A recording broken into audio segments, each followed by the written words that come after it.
What's up, everybody? Tom Pelissero here at Ford Field, where the Vikings ended their season today by losing 20-13 to the Detroit Lions to finish in last place for the first time since 1990. It's difficult for me to put in perspective, and I've been talking in these videos all year, to put into perspective everything that occurred. All the guys on the team have said it, and from a media perspective, it's the same. There has never been a season quite like this. Teams fall apart every year. There are disasters around the league, personnel-wise, injury-wise, coaches get fired, all those things happen. When I think about this season, it's going to be the sheer volume of strange occurrences that continue to sit with me. You go all the way back to training camp when a week in, we get word that Brett Favre has texted some teammates and team officials saying he's not coming back. You have Percy Harvin sitting out a long period after the death of a relative, followed by migraine headaches, followed by Harvin collapsing on the field from an allergic reaction to medication. You have the trip where 3 players disappear and just aren't there, and the coordinators are left to stand there saying, no, they're in the building, when in fact they were fetching Brett Favre from Mississippi. You have Sidney Rice undergoing hip surgery, and then 8 months after suffering his injury. And that's an injury that I still think, or a decision to have surgery that I think really did impact the season perhaps more than anything else. You have Randy Moss being back on this team. That, honest to God, feels like a year ago that Randy Moss was on the team. And really, he was only released on, I believe it was November 1st, when Brad Childress was the coach. Brad Childress ends up fired. You can go back to the very first day of training camp. Brad Childress, there's no way, stepped to the podium thinking there was any chance, under any circumstances, that he could end up without a job at the end of this season.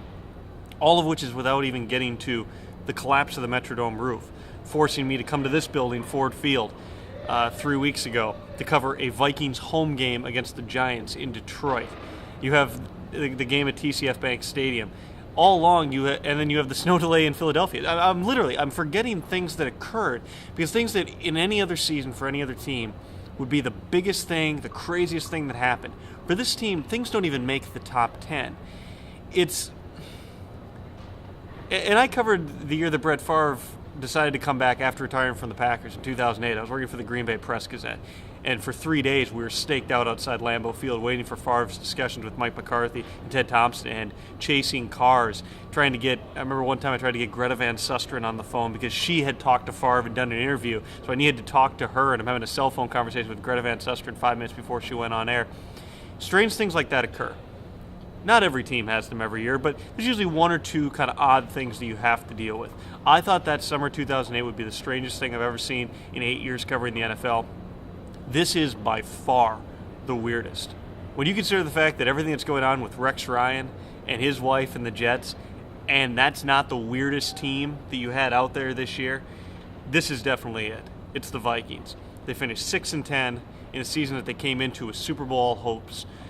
They said that they were all in this season, and they end with playing the Detroit Lions, the perennial doormat in the NFC North, to try to stay out of last place, which they failed to do behind Joe Webb, who came into training camp as the 4th-string quarterback on this team.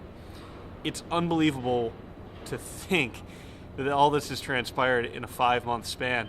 I was talking with a Vikings assistant coach last night, sitting in the hotel bar here in Detroit. And he said, I'm half expecting that I'm just going to wake up on the floor of Boomtown in Mankato and go, oh man, you won't believe it, I had the craziest dream. No, this all actually occurred.